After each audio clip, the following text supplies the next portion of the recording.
Les opérations à trous sont au programme du CM de la 6e.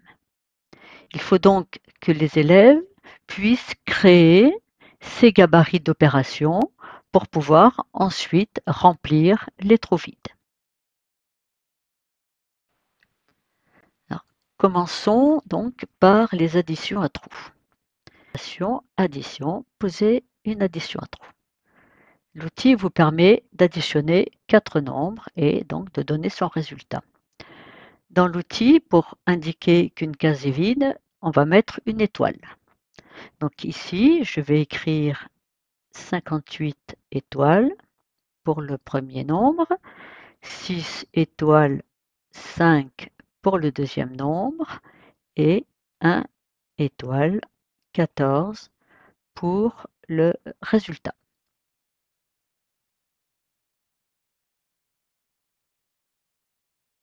Voilà, donc maintenant, il ne reste plus qu'à remplir les cases jaunes. Donc 5 pour aller à 14, ça nous fait 9 et je retiens 1. 8 et un 9 pour aller à 11, ça me fait 2 et je retiens 1. 6 et 6, 12, 2 et je retiens 1. Voilà donc pour la première opération posée. Alors, l'outil vous permet également de rentrer des nombres avec virgule. Alors, commençons ici. Alors, posons une addition à trous, mais cette fois-ci, rentrons des nombres donc avec virgule. Donc 12, par exemple, virgule 3 étoiles, 4,78, 12,4, 4 étoiles. Là, j'ai mes 4 nombres. Et dans ma ligne résultat, étoile, 4, virgule, étoile, 3. OK.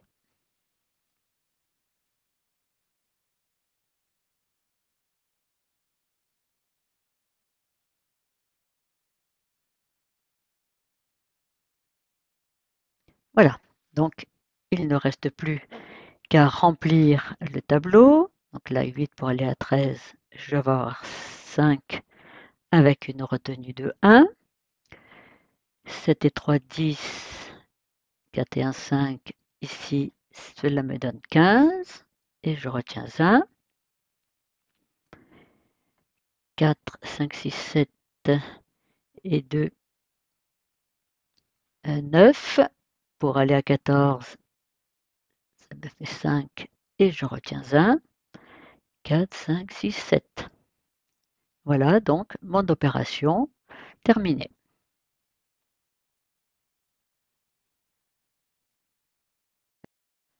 Alors voyons maintenant les soustractions. Donc une soustraction à trous. 3 étoiles, 4 étoiles, 5,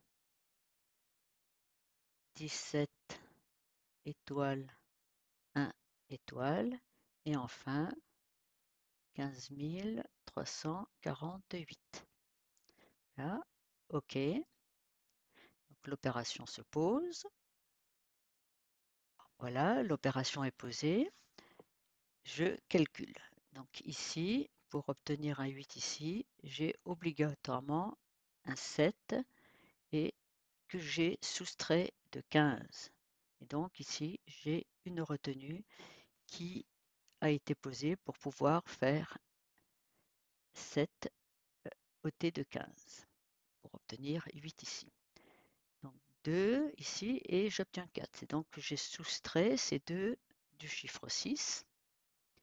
Ici, partant de 4 pour avoir 3, j'ai forcément soustrait à 1. Ensuite, ici, j'obtiens 5 et en partant de 7. Et donc ici, j'avais 12.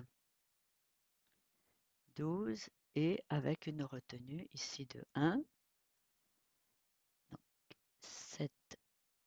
ôté de 12, ça me donne 5, une retenue. 1 et 1, 2, ôté de 3, ça me donne bien 1. Voyons maintenant une multiplication avec un seul chiffre ici au multiplicateur. Donc, multiplication à trous. Voilà. Donc ici, je reporte mon multiplicande, 934. Ici, je vais mettre étoile puisque je ne connais pas le chiffre du multiplicateur. Et puis, je tape les chiffres de mon résultat connu. Voilà. C'est la seule chose que j'ai à faire puisque ici, je n'ai que finalement 3 lignes. Donc, OK.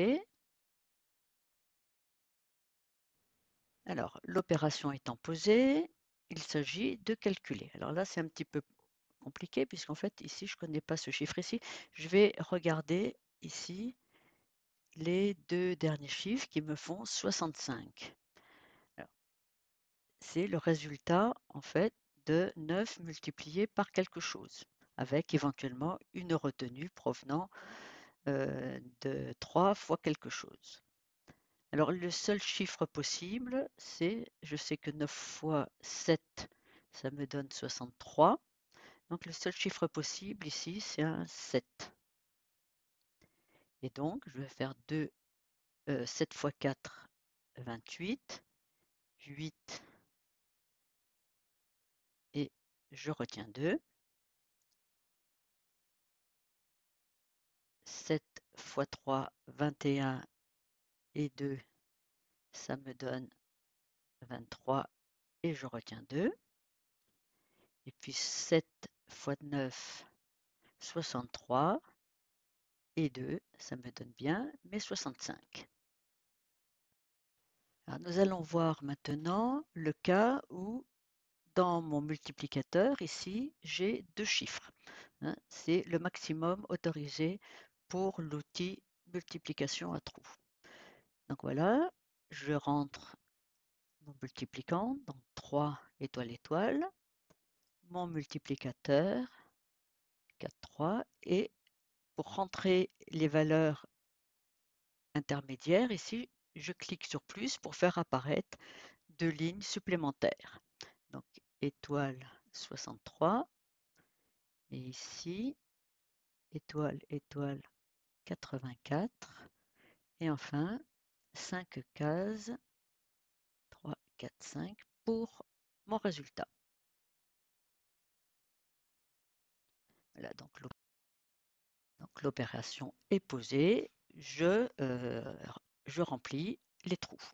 Donc pour obtenir un 3 ici, je dois avoir un 1 ici. Alors 3 fois quelque chose me donne 6, et donc 3 fois 2, 6, 3 fois 3, ça me donne 9 ici.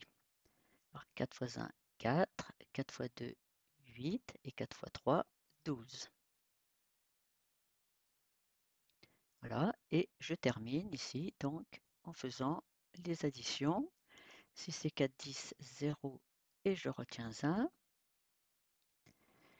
9 et 1, 10, 18, 8, et je retiens 1. 2 et 1, 3, et 1. Voilà donc pour cette multiplication à trous. Alors, nous allons voir maintenant les divisions euclidiennes à trous. Ce sont les seules que permettent ici les outils de Studies, uniquement donc des divisions sans virgule. Donc voyons ce premier exemple ici, un exemple où je n'ai pas de soustraction intermédiaire. Donc j'enlève ici la petite coche et je rentre donc étoile étoile 8 pour le dividende, j'ai 15 de diviseur, 65 de quotient. Et puis, donc, je vais faire juste plus ici. Donc, je vais rentrer ici étoile 8, premier résultat intermédiaire, et puis comme reste, j'ai 13. Je fais donc, voici donc l'opération posée. Bon, tel quel, c'est quasi impossible hein, pour un enfant de CM2 ou de 6e de calculer cette opération de cette façon-là. La seule possibilité, c'est qu'il pose le calcul 65 fois 15 et qu'il rajoute au résultat obtenu la valeur 13. Donc on va voir une autre possibilité, c'est d'indiquer hein, obligatoirement les lignes de soustraction. Donc je reprends mon outil, mais ici en laissant ici soustraction intermédiaire. Donc je fais étoile, étoile, 8, diviseur 15, quotient 65, et puis je vais ici rajouter des lignes. Alors le 0,8 ici, enfin l'étoile 8 par exemple, est ici. Et puis le résultat est ici. Et donc je vais compléter ici mes lignes intermédiaires avec des étoiles. Donc ici je vais avoir 3 étoiles. Ici je vais en avoir 2 pour obtenir ensuite ici le reste. OK. Là, avec ce gabarit, je vais pouvoir remplir les cases hein, manquantes. Donc, je vais commencer par faire 6 fois 5, 30. 0 et je retiens 3. 6 fois 1, 6 et 3, 9. Donc ici, le chiffre manquant, hein, c'est forcément un 9 puisque ici, je vais avoir 0. Donc là, ça va être 9. Et puis là, pour l'instant, c'est un point d'interrogation. Alors, voyons maintenant ici ce que je peux déduire ici. 5 fois 5, ça me fait 25. 5 et je retiens 2. Je vois 8 et 5 ici. Ça me fait 8, pardon, 8 moins 5, ça me fait bien 3. Donc là, pas de problème. 5 fois 5, et comme j'avais une retenue de 2, je vais mettre 7 ici. Pour obtenir 1 ici, il faut qu'ici, j'ai un 8. Donc le chiffre manquant ici, c'est forcément 8. Voilà donc le résultat de cette opération. Ici, ça n'est pas possible de le faire hein, sans passer par une multiplication suivie d'une addition. Ici, on peut en déduire hein, le résultat en regardant les différents résultats intermédiaires. Alors, voyons une deuxième division, plus facile en fait à calculer. Hein. Donc, reprenons notre outil. Donc là, j'ai des soustractions intermédiaires. Je rentre donc mes valeurs. Donc 432 pour le dividende, 23 pour le diviseur, 18 pour le quotient. Et puis donc je vais faire plus ici pour rajouter des lignes. Donc premier calcul 23 ici, 202. Ensuite j'ai 3 cases à remplir et mon reste de 18. OK. Alors là, cette opération est relativement simple à calculer puisque ici, j'ai la première valeur 1, donc fois 23 qui a été reportée ici. La soustraction est faite ici. J'abaisse le 2 et il faut maintenant que je traite donc le 8. 3 fois 8, 24. 4 et je retiens 2. 2 fois 8, 16 et 2, 18. 8 et 1 ici et je vérifie que le résultat est juste.